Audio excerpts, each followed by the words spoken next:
गुजरात के ग्रामीण इलाके के एक दूर दराज के गांव में एक स्कूल शिक्षक के बेटे ने महज $1000 से रिलायंस इंडस्ट्रीज की शुरुआत की और अब यह दुनिया की 100 कंपनियों में से एक है। तब किसी ने कल्पना भी नहीं की होगी कि जूनागढ़ के बहादुर कांजी हाई स्कूल का वह पूर्व छात्र जो 60 के दशक में अपनी पत्नी और बच्चों के साथ एक कमरे की चौल में रहता था, अपना खुद का अनोखा सपना साकार करेगा। अंबानी 5 बच्चों में से तीसरे थे।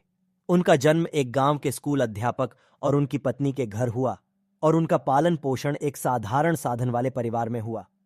17 साल की उम्र में वह अपने भाई से जुड़ने के लिए ब्रिटिश उपनिवेश अदन चले गए।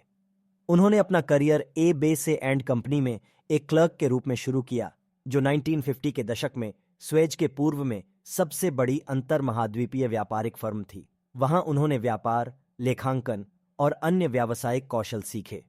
1958 में अंबानी भारत लौट आए और बंबई में बस गए।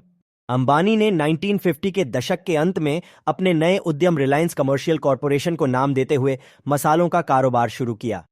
उच्च गुणवत्ता वाले उत्पादों की पेशकश करने और अपने प्रतिस्पर्धियों की तुलना में कम मुनाफा स्वीकार करने की रणनीति का पालन करते हुए उन्होंने जल्द ही अन्य वस्तुओं में विस्तार किया।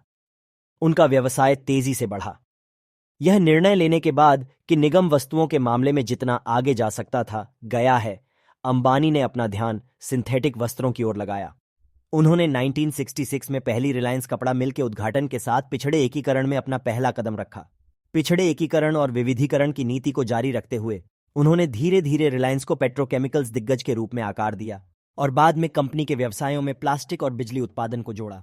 1977 में राष्ट्रीयकृत बैंकों द्वारा उन्हें वित्त देने से इनकार करने के बाद अंबानी ने रिलायंस को सार्वजनिक कर दिया। एक अस्थिर अर्थव्यवस्था को संभालने और सरकारी नियमों और नौकरशाही को पंगु बनाने में उनकी चपलता के कारण राजनीतिक हेरफेर, भ्रष्टाचार और प्रतिस्पर्धियों पर इंजीनियर छापे के आरोप लगे, लेकिन रिलायंस में निवेशकों का विश्वास अपरिवर्तित रहा। कंपनी द्वारा दिए गए शानदार लाभांश के कारण, साथ ही साथ संस्थापक का करिश्मा और दूरदर्शिता, अंबानी को भारत में औसत निवेशक के लिए शेयर बाजार की शुरुआत करने का श्रेय दिया गया और हजारों लोगों ने रिलायंस की वार्षिक आम बैठकों में भाग लिया, जो कभी कभी खेल स्टेडियम में आयोजित की जाती थीं और कई लोग टेलीविजन पर देखते थे।